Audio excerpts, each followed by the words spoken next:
I gave them a decade of my life, only to be thrown out on a Tuesday morning because an arrogant new executive thought artificial intelligence could replace me. They locked my badge and wiped my system access with a smug smile. They thought they were just firing an employee. They did not realize they had just unplugged the digital heartbeat of their billion-dollar logistics empire, and I was the only one holding the key to the backup generator. Hello to all the wonderful listeners of Boss Revenge Stories, and thank you from the bottom of our hearts for your continuous support. Unfortunately, YouTube has completely demonetized our channel, leaving us with zero budget to keep operations running.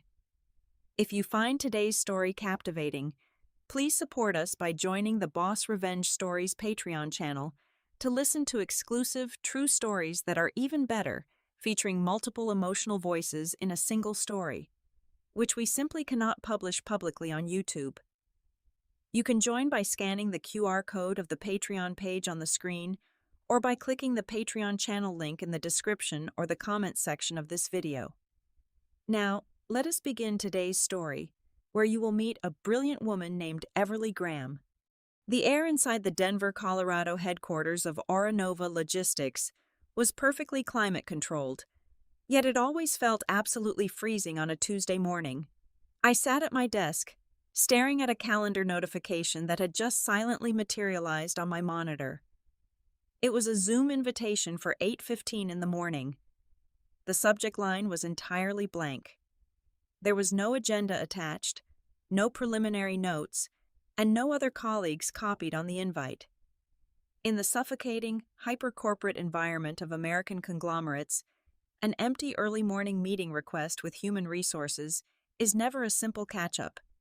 It is a sterile, calculated execution. I clicked the link to join the virtual room. 2 video squares immediately popped up. On the top left was Julian Vance, the newly appointed Vice President of Operations. Julian was the quintessential tech bro, sporting an overpriced fleece vest over a designer t-shirt, his hair perfectly styled, and his face carrying a perpetual half-smile that screamed unearned confidence. On the bottom right was Brenda from the Human Resources Department. Brenda sat perfectly rigid, her face resembling a sheet of ice, completely devoid of any warmth or basic human empathy. "Everly, thanks for jumping on," Julian began, his voice dripping with fake, practiced camaraderie. "I will get right to the point. Auranova Logistics is undergoing a massive restructuring phase to optimize our workflows using artificial intelligence. As part of this strategic pivot, we are flattening our management tiers to increase agility. Unfortunately, that means your position as Director of Systems Architecture is no longer required." I stared at the webcam, keeping my face perfectly neutral. No longer required. Just 1 month prior, I had worked 80 hours a week to salvage this company from a catastrophic routing failure during the third quarter crisis. I had manually patched their decaying logistics network, sleeping under my desk while Julian was away at a luxury wellness retreat in Sedona. "I know you have been here a long time," Julian continued, leaning back in his ergonomic chair and steepling his fingers. "But my new strategic vision for the fourth quarter is all about lean automation." The board of directors was highly impressed with how my operational initiatives navigated us through that rough patch last month. Moving forward, we need to shed the remnants of the old machine. We are looking at a purely algorithmic future. Your traditional architecture methods are just a bit too archaic for where I'm taking this ship. The sheer audacity of his words hung heavily in the digital room. He was stealing my credit right to my face. He was taking the exact crisis I had averted, slapping his name on my grueling late-night coding sessions, and using that stolen glory as the leverage to push me out the door. He genuinely believed that throwing around cheap AI buzzwords made him a visionary. Brenda finally chimed in, reading off a pre-written legal script with the rhythmic, soulless cadence of a metronome. "Everly, your severance package will include exactly 2 weeks of base pay. Your health insurance benefits will terminate at the end of this current month. You are required to return all company property immediately and vacate the premises." Before Brenda could even finish detailing the insultingly meager severance terms, my secondary monitor blinked rapidly. A dark gray screen appeared, displaying a generic corporate security lock icon. A fraction of a second later, my primary screen went entirely black. My email vanished. My internal messaging access was revoked. Every single credential, administrative token, and system clearance I had held for over 7 years was wiped out in an instant. They did not even grant me the basic dignity of signing off or saying goodbye to the engineering team I had built from the ground up. It was a digital assassination, executed with cowardly precision. Through the frozen Zoom window on my personal tablet, I could see Julian watching my face intently. He was practically salivating for a reaction. He wanted to see me break. He wanted the desperate tears, the angry shouting, the pathetic pleading for my livelihood, so he could feel the absolute intoxicating rush of corporate power. I gave him absolutely nothing. Not a single flinch, not a tremor in my jaw. "Understood," I said calmly. My voice was steady, resonant, and entirely unaffected. "Have a good life, Julian." I ended the call and closed my tablet. The physical office around me was dead quiet, filled only with the low hum of fluorescent lights. I stood up, grabbed my leather tote bag, and began packing my personal items with slow, deliberate movements. A framed photo, my favorite ceramic coffee mug, and my mechanical keyboard. Then, I reached far under my desk. My fingers traced the wood until they found the false bottom of the middle drawer. I pressed a hidden latch and slid out a heavily encrypted flash drive. It was sleek, black, and completely unassuming. I dropped it into my bag. As I walked down the long hallway toward the elevator banks, I had to pass by Julian's massive corner office. The floor-to-ceiling glass walls offered a perfect view of him standing by his mahogany desk. He was sipping a green smoothie, looking out over the Denver skyline, radiating the smug aura of a man who thought he had just won the ultimate game of chess. I paused for a brief second. I caught his eye through the thick glass. I did not scowl. I did not glare with hatred. Instead, I offered him a bright, genuine, devastating smile. Julian's brow furrowed in momentary confusion, his smug grin faltering just a fraction. I turned on my heel and walked out of the building, my head held high, the click of my shoes on the hardwood floor echoing like the ticking of a very quiet bomb. The morning air in downtown Denver was crisp, biting but incredibly refreshing. For the first time in 7 long years, I did not have to rush to a crowded train platform or calculate the optimal driving route to avoid the agonizing morning traffic on the interstate. I walked 2 leisurely blocks away from the towering, mirrored glass facade of my former employer and stepped into a small, independently owned coffee shop. It featured rustic exposed brick walls, soft jazz playing from unseen speakers, and the rich, comforting aroma of dark roasted beans. I stepped up to the counter and ordered a hot caramel macchiato. The barista handed me a heavy ceramic cup, a stark and lovely contrast to the flimsy branded paper cups from the corporate cafeteria. I took a seat by a large bay window, watching the busy city rush by on the pavement outside, and took a slow, deliberate sip. The milk foam was absolutely perfect. The taste of sudden freedom was even better. As I watched men and women in stiff business suits hurrying down the sidewalk with their heads buried in their smartphones, my mind drifted back exactly 4 years. It was the absolute height of the global pandemic. The entire world had abruptly shut down, but the demand for commercial freight and residential delivery had skyrocketed by over 200% in a matter of weeks. Aura Nova's outdated, patched-together legacy routing system simply could not handle the unprecedented volume of data. It collapsed completely during the second week of November, right before the peak holiday shipping season. The executive board had panicked, spending weeks arguing in circles in endless remote meetings. They desperately waited for third-party software vendors who demanded tens of millions of dollars and an 18-month deployment timeline just to build a prototype.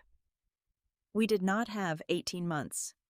We barely had 18 hours before the national supply chain completely buckled and cost the company its biggest retail contracts. So I took matters into my own hands. Working purely on adrenaline from my cramped dining room table on a custom-built home server, I wrote a brand new routing engine entirely from scratch. I named it the Silverpine Application Programming Interface. It was elegant, incredibly fast, and it entirely bypassed all of the company's bloated, failing legacy code. To get it integrated immediately without waiting 6 torturous months for legal, compliance, and procurement approvals, I registered a quiet little shell company under the name Silverpine Data Solutions. I drafted a rock-solid licensing agreement and leased the software back to Orinova for exactly $1 a year. The executives gladly signed the paperwork, thrilled that their apocalyptic operational problem just magically went away for free, and they never bothered to read the fine print. But there was a catch, a tiny but vital architectural detail that I built into the core framework for my own personal security. The master authorization key that allowed the Silverpine network to communicate with Orinova's internal servers was not a static line of code. It was dynamically linked to my personal Active Directory profile. It required a digital handshake every single morning with my active employee identification number. If my employee status was ever revoked, disabled, or deleted from the main corporate registry, the software would automatically assume a massive security breach had occurred. It would instantly trigger a self-preservation protocol and freeze every single operation. It was the ultimate digital deadman's switch. I glanced up at the antique analog clock hanging above the barista counter. It was exactly 10 o'clock in the morning. This was the exact hour the automated system refresh ran its daily employee directory scan across the national network. I took another slow, luxurious sip of my macchiato.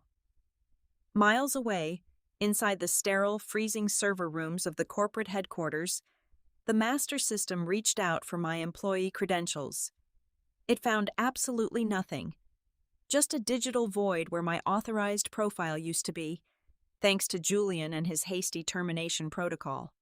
Instantly, the Silverpine interface severed its connection. The effect was immediate and catastrophic. The entire West Coast logistics network of Orinova Logistics crashed hard. It was not just a minor software glitch or a temporary lag. It was a total, unrecoverable system blackout. Thousands of massive 18-wheeler transport trucks carrying highly sensitive, temperature-controlled cargo, ranging from fresh produce to critical medical supplies, suddenly lost all of their GPS routing parameters. They were stranded at major transit hubs from Seattle all the way down to San Diego, their drivers staring in total confusion at blank dispatch screens. Automated sorting facilities ground to a screeching halt because the robotic conveyor belts no longer knew which packages belonged to which outbound shipping lane. Colossal distribution warehouses, some the size of 10 football fields each, were entirely paralyzed. Forklifts stopped moving. Loading dock doors stayed shut. Nothing could go in, and absolutely nothing could come out. The billion-dollar logistics machine was dead in the water. My personal cell phone, sitting innocently on the wooden cafe table, vibrated. Then it vibrated again. Within 30 seconds, the gentle notifications turned into a continuous, aggressive hum that rattled against the wood. I picked the device up and looked at the locked screen.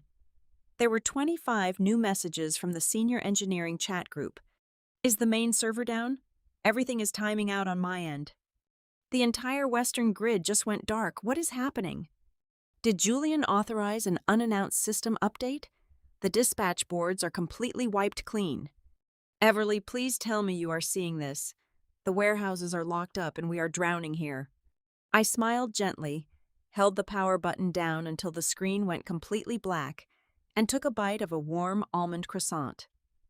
The corporate storm had officially arrived, and I was exactly where I wanted to be, sitting in the absolute peaceful quiet of the eye of the hurricane. Back at the corporate headquarters, Julian Vance was completely losing his impeccably groomed mind. Initially, When the massive executive dashboard screens in his corner office started flashing critical red error codes, he assumed it was just a minor server hiccup. A small glitch caused by the obsolete engineering team he had just begun purging to make room for his new, cheaper automated vision. He picked up his sleek desk phone and furiously dialed the emergency line for the Internal Information Technology Department. He demanded to speak to the lead systems administrator, barking orders with the unearned, staggering authority of a man who firmly believed that complex software engineering was just typing really fast on a keyboard. He told the exhausted engineers to stop whining about missing authorization tokens, bypass the main firewall immediately, and just force a hard reboot of the central routing servers. Julian paced around his glass office, yelling into the receiver, using absurd corporate buzzwords. He actually commanded them to brute force the paradigm and synergize the back-end infrastructure, which proved to the entire technical department that the new vice president of operations had absolutely no idea how enterprise software actually functioned. The terrified technicians in the basement server room, sweating under the harsh fluorescent lights, had no choice but to follow the direct, screaming orders of an executive officer. They launched an aggressive administrative override script, desperately attempting to crack through the outer shell of the routing infrastructure to manually restart the stalled dispatch queues. That was their fatal, irreversible mistake. The exact moment their unauthorized hacking script touched the secure perimeter of the interface, the software recognized it as a hostile, malicious cyber attack. The system did exactly what I designed it to do under an extreme digital threat. It slammed the heavy steel vault doors shut. A secondary automated defense protocol engaged instantly, encrypting the entire logistical database with military-grade security algorithms and locking every single file, active record, and live shipping manifest into a permanent read-only state. The helpless technicians could stare at the massive streams of data on their monitors, but they could not edit, move, delete, or process a single byte of it. The system was now hermetically sealed in a digital fortress of my own making. As the morning dragged into the early afternoon, the financial hemorrhage became absolutely catastrophic. Aura Nova Logistics began burning through roughly $4 million every single hour. The damage was spreading like a wildfire. Massive retail giants, colossal companies that relied on our precise just-in-time delivery schedules to keep their national supermarket shelves stocked, were ringing the executive suite nonstop with threats of massive company-ending lawsuits for extreme breach of contract. Their vital supply chains were rotting inside thousands of stationary trucks. Drivers were screaming at warehouse managers. Produce was beginning to slowly spoil in the unmoving trailers, and the devastating financial penalty clauses in their service-level agreements were activating one by one, bleeding the corporate accounts dry. Blind panic finally pierced through the arrogant, sterile bubble of the executive floor. The management team quickly realized they could not throw venture capital money at this specific problem, and Julian's flashy artificial intelligence buzzwords could not possibly write a complex decryption key. They desperately needed the original architect. Up in the Human Resources Department, Brenda was practically sweating through her expensive silk blouse, knowing full well that all official corporate emails sent to my disabled company address would either bounce back or be instantly flagged by the server for potential litigation review. She opened her personal web browser.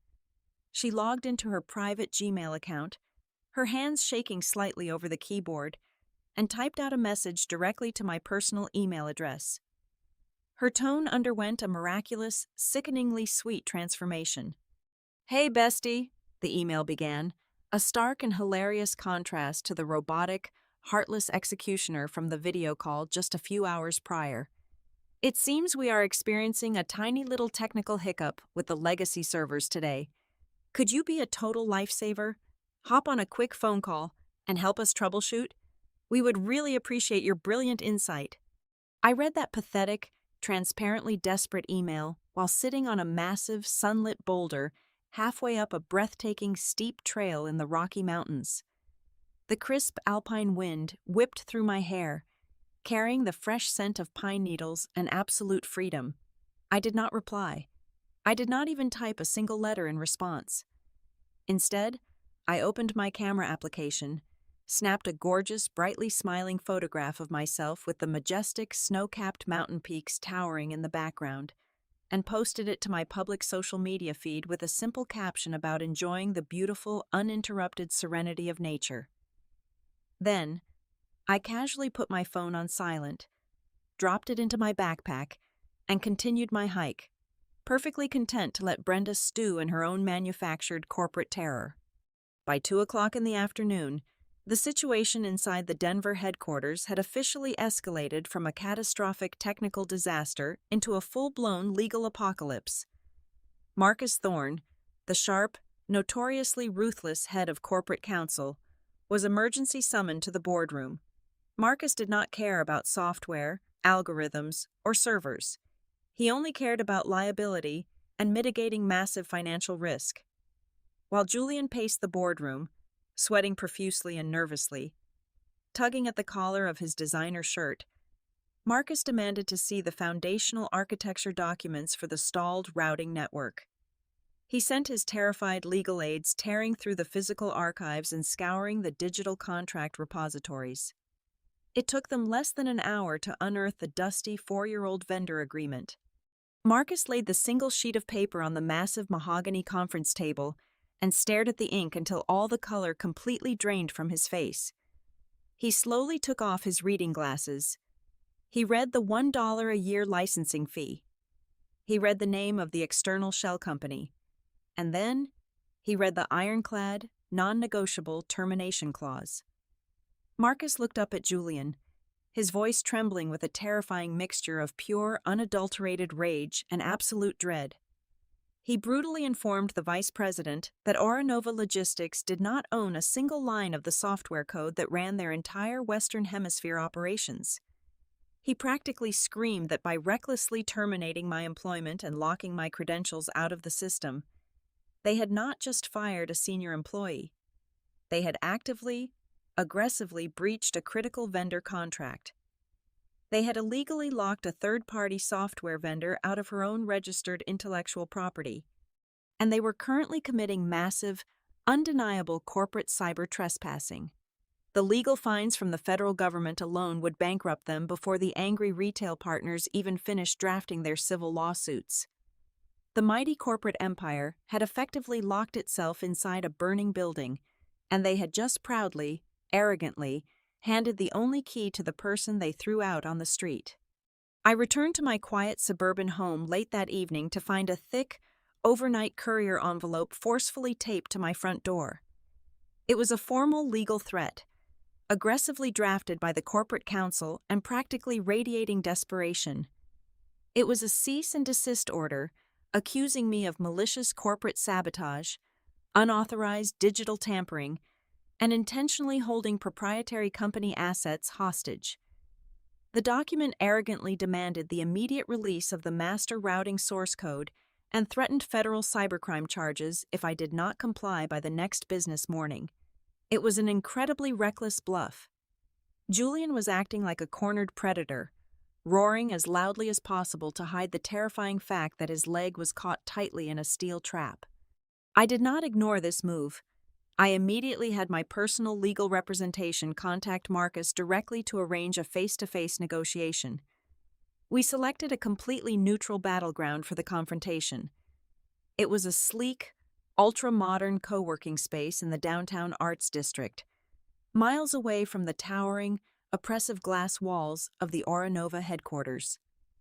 The air smelled of expensive artisan espresso and the quiet, ambitious hum of independent startups.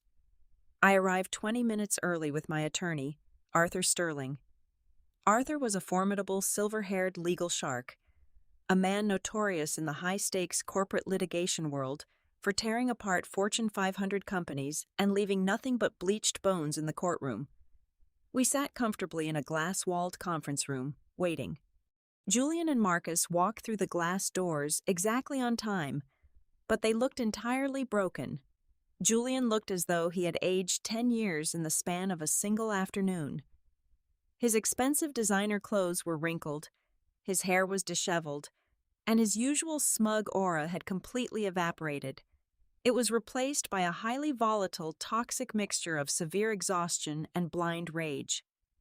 Marcus walked slightly behind him, looking severely sleep-deprived, deeply uncomfortable, and clutching his leather briefcase like a physical shield. Julian did not even bother pulling out a chair to sit down. He marched straight to the edge of the glass table and slammed both of his hands down onto the surface so hard the glass vibrated. "Do you honestly think this is a game?" he yelled, his voice cracking with raw panic.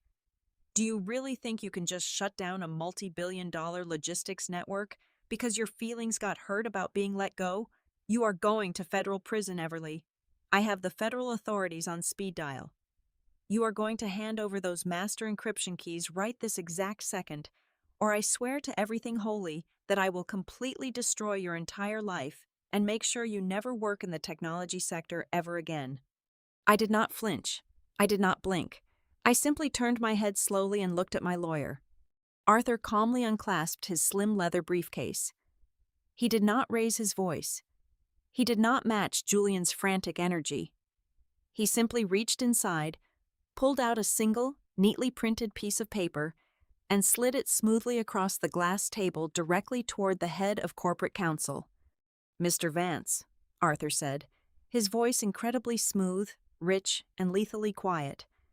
"As an officer of the court, I strongly suggest you stop loudly confessing to attempted corporate extortion and intellectual property theft in front of multiple legal witnesses." Marcus tentatively reached out and picked up the piece of paper. It was a printed electronic mail thread from exactly 4 years prior, dated during the absolute peak of the original routing system crisis. It was a formal written proposal from me, offering to sell the complete ownership rights and the underlying source code of the software directly to the Auranova Board of Directors for a very modest flat lump sum. Directly below my offer was the official, legally binding reply from the Chief Financial Officer and the Board of Directors. They had explicitly and firmly rejected the purchase. They stated in writing that acquiring the software was far too expensive for their current operational budget. Furthermore, they formally directed me to maintain the system personally through an external third-party vendor arrangement in order to save the company capital expenditure. As Marcus read those damning words, the very last drop of color drained entirely from his face, leaving him looking like a ghost. His hands began to shake violently, making the paper rattle. He realized instantly, with terrifying absolute clarity, exactly what this document meant in a court of law. Auranova had legally acknowledged in writing that they did not own the software. They had formally declined the opportunity to purchase it. Therefore, Julian's aggressive cease and desist letter was completely baseless and legally fraudulent. Even worse, Julian's loud, aggressive attempt to bully me into surrendering the code was legally classified as attempted theft of private intellectual property.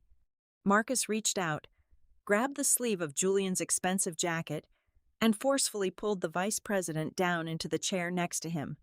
"Stop talking right now, Julian," Marcus whispered frantically, his voice completely stripped of any corporate confidence.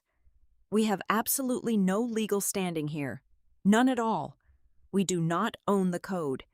If this goes to an open trial, we are looking at hundreds of millions of dollars in punitive damages for breach of contract, and you will personally be indicted for cyber extortion." Julian stared at his own lawyer in complete and utter disbelief, his mouth opening and closing silently like a suffocating fish. The massive, crushing weight of his catastrophic blunder finally crashed down upon his shoulders. All his power, all his titles, and all his arrogant artificial intelligence buzzwords meant absolutely nothing. He was completely, utterly powerless. I slowly stood up from my ergonomic chair and casually buttoned my blazer. I looked down at the pathetic, trembling man who had arrogantly tried to erase my entire career just a day before. "Here is exactly how this is going to work," I said, my voice perfectly cold, sharp, and absolutely final. You do not own my work, Julian. You never did. You merely rented the locks to my house, and yesterday morning, you proudly chose to evict yourselves. I am giving your sinking company exactly 24 hours to figure out a permanent financial solution. If I do not have a satisfactory, legally binding resolution by this exact time tomorrow, I am taking my intellectual property and selling the exclusive licensing rights to your biggest global competitor. Have a truly wonderful afternoon, gentlemen. The devastating shockwave of my 24-hour ultimatum did not just ripple through the local executive suite, it triggered an absolute earthquake at the very top of the corporate food chain. By 3 o'clock in the morning, the terrifying news of the catastrophic system paralysis had finally breached the heavily guarded walls of the board of directors. The chief executive officer of Aura Nova Logistics, a famously ruthless man who usually managed the empire from a lavish penthouse in New York City, was rudely awakened by frantic, screaming phone calls from his largest institutional investors. Recognizing the sheer, unmitigated scale of the apocalyptic financial disaster, he immediately chartered a private Gulfstream jet and flew directly to Denver before the sun even crested the horizon. Corporate loyalty is a complete myth, a fabricated illusion sold to junior employees to keep them quietly working late into the night. In the terrifying thin air of the boardroom, when millions of dollars are actively burning away by the second, these elite executives will happily and instantly cannibalize their own to survive. The exact moment the chief executive officer stepped foot onto the top floor of the Denver headquarters, the entire board instantly and viciously turned their collective fangs on Julian. They desperately needed a scapegoat to present to the furious shareholders, and the arrogant, incompetent vice president of operations was the perfect bleeding target. Through my extensive, deeply rooted network of still loyal engineering friends inside the building, I received a highly detailed, incredibly satisfying play-by-play of Julian's spectacular downfall. He was not afforded the quiet, dignified exit usually reserved for senior management. 2 burly corporate security guards were dispatched directly into the emergency board meeting. They grabbed Julian by the arms and physically dragged him out of the room in front of every single executive. They marched him directly to his lavish corner office, handed him a cheap cardboard box, and ordered him to pack only his personal items. They physically confiscated his company smartphone, seized his titanium encrypted laptop, and snapped his high-level security badge right off his expensive designer belt. Julian Vance, the man who had smugly fired me just 48 hours earlier under the guise of an artificial intelligence revolution, was roughly escorted out the front doors of the lobby and permanently suspended pending a massive federal legal investigation. He was completely destroyed by the very corporate machine he arrogantly thought he controlled.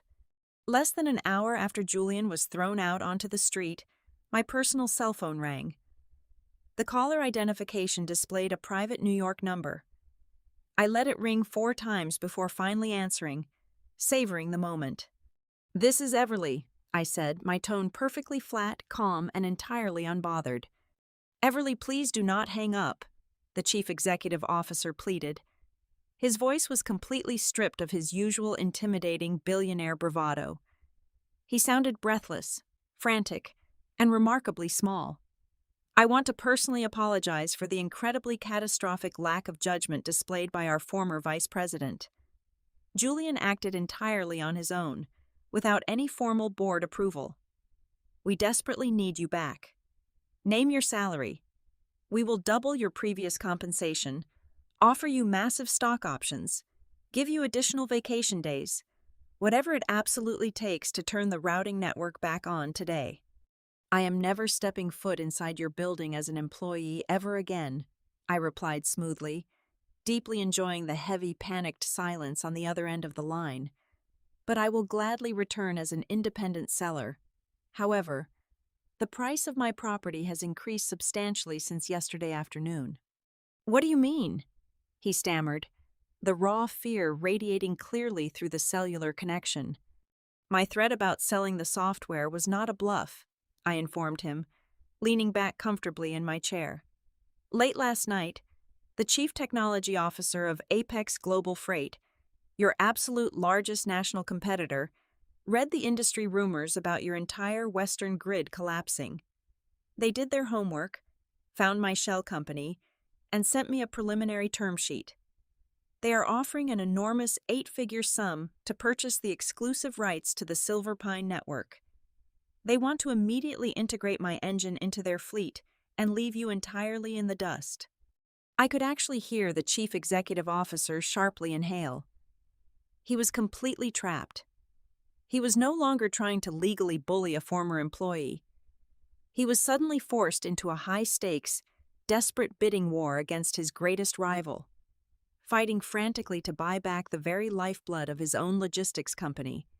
"Do not sign anything with them," he practically begged, the desperation leaking from every single syllable. "What are your exact terms? We will meet them. I want a complete 100% buyout of my entire shell company, Silverpine Data Solutions," I stated, laying out my absolute non-negotiable terms. "You will not hire me. You will acquire me. And you will pay a massive premium for the privilege of keeping your own trucks moving." The shift in the power dynamic was absolute and perfectly poetic. Just a few days ago, the elite leadership of Auranova viewed me as a completely disposable, nameless number on a spreadsheet, an archaic obstacle standing in the way of their shiny new automated future. Now, the very titans of the logistics industry were sweating through their expensive suits, pacing in circles, and waiting in absolute terror for my final decision. I held the entire kingdom tightly in the palm of my hand, and I was about to make them pay a truly staggering ransom. The final meeting took place exactly 24 hours later, not in a neutral co-working space, but on the absolute highest floor of the Auranova Logistics headquarters. I did not enter the building through the employee turnstiles. I did not wear a plastic identification badge around my neck.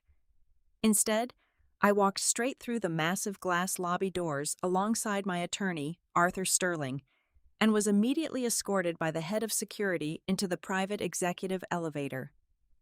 I was no longer a subordinate reporting to a manager. I was walking into the lion's den as a commanding partner, an independent vendor holding the singular key to their entire kingdom. We entered the opulent, mahogany-paneled boardroom. The chief executive officer sat at the head of the massive table, flanked by Marcus Thorne and 2 other silent, terrified executives. The air in the room was thick with tension, smelling faintly of stale coffee and absolute desperation. They had been awake all night, bleeding millions of dollars, watching their stock price take a brutal, catastrophic beating in the early morning trading hours. I took a seat directly opposite the chief executive officer, crossing my legs comfortably. Arthur opened his briefcase and placed a single, thick legal portfolio onto the polished wood. "Let us not waste any more of my client's valuable time," Arthur began, his voice cutting through the heavy silence like a razor blade. "These are the absolute, non-negotiable terms for the complete acquisition of Silverpine Data Solutions. The purchase price is a flat, one-time payment of $25 million. Additionally, Auranova Logistics will assume full responsibility for all of my legal fees accrued during this completely unnecessary ordeal." The executives physically winced at the massive 8-figure demand, but no one dared to interrupt. They knew the competitor was waiting in the wings with a matching offer. "Furthermore," I said, leaning forward slightly, my eyes locking directly onto the chief executive officer, "there is one final mandatory stipulation before I hand over the master encryption keys. By 5 o'clock this evening, your communications department will draft and distribute a company-wide press release. This document will officially and explicitly credit me as the sole architect and creator of the routing system that saved this company 4 years ago. It will also state, without any ambiguity, that Julian Vance was terminated due to gross managerial incompetence."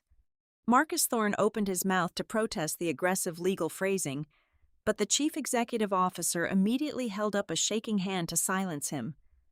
The billionaire executive looked at me, a mixture of profound defeat and grudging respect swimming in his exhausted eyes. He closed his eyes tightly, took a deep, shuddering breath, and tightly gripped a heavy gold pen. He gritted his teeth and signed his name forcefully across the bottom of the acquisition contract. We sat in absolute silence for the next 20 minutes as the corporate finance team scrambled to execute the massive transaction. A representative from my private wealth management bank remained on an open conference call line.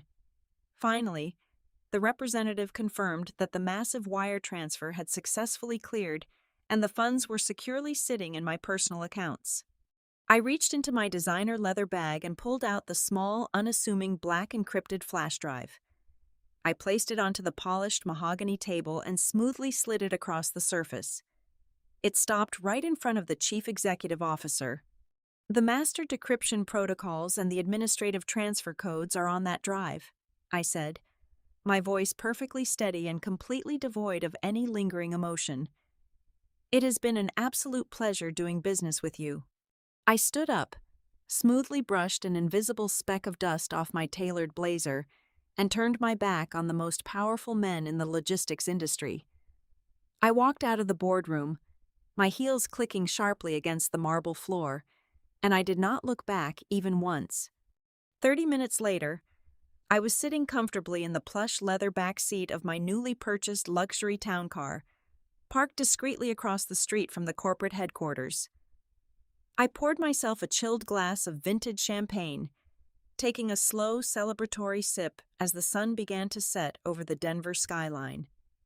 I watched intently as, one by one, the massive server room lights and the dispatch floor monitors inside the Oranova building began to flicker back to life. The trucks would finally start moving again. The crisis was over. I had not just broken through the invisible, suffocating glass ceiling of the corporate world. I had taken a sledgehammer to their entire foundation, packed up the pieces, and sold it right back to them at an absolutely astronomical, extortionate price. Thank you so much to all of our wonderful listeners for staying with us until the end of this incredible journey. We would absolutely love to know, where in the world are you listening to this story from today? Please leave a comment and let us know. If you found today's story satisfying and entertaining, please help us out by joining the Boss Revenge Stories Patreon channel. Because we are completely demonetized on YouTube, your support there is what keeps us going, and it allows you to hear the absolute best, highly exclusive true stories that we simply cannot publish publicly on YouTube. You can easily join by scanning the QR code of the Patreon page currently on your screen, or by clicking the Patreon channel link in the description or the comment section of this video. Thank you again for your amazing support, and we will see you in the next story.